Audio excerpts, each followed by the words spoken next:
अंधेरी रात में आवाज। रामन एक युवक एक सूखे हुए जंगल में एक पुराने हवेली में रहता था। यह हवेली अनेक वर्षों से अवस्थित थी और उसे गांव वाले भूतिया हवेली के नाम से जानते थे। चारों तरफ घना जंगल था और रात को तो यहाँ का माहौल और भी डरावना हो जाता था। एक रात जब रामन सो रहा था तो उसने एक अजीब सी आवाज सुनी। वह आवाज अधिक आवश्यक लग रही थी, जैसे कि कोई रो रहा हो।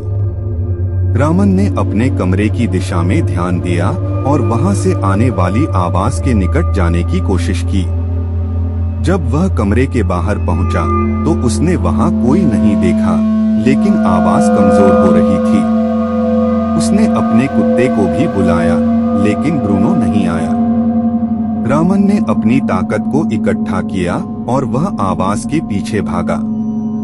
वह जंगल में पहुंचा और वहां उसने एक भूतिया और बुज़दिल पुराने मकान को देखा जो कि अब तोड़े हुए हो रहे थे।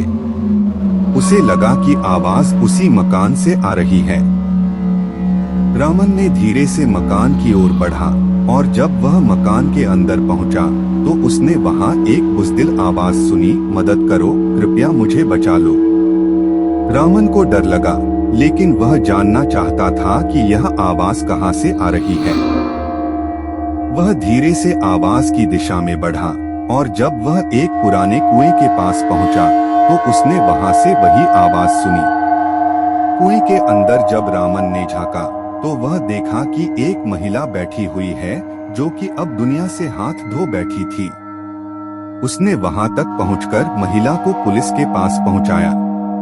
पुलिस ने महिला को सलामती से अस्पताल में भर्ती करवा दिया और उसके घर का पता किया।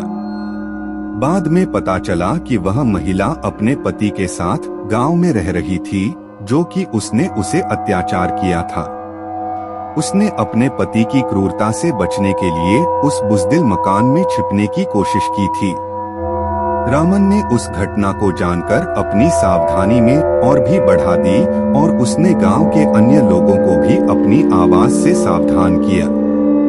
इस कहानी से हमें यह सीख मिलती है कि जीवन में जब कोई भी अजीब आवाज सुनाई दे तो हमें उसे अनदेखा नहीं करना चाहिए।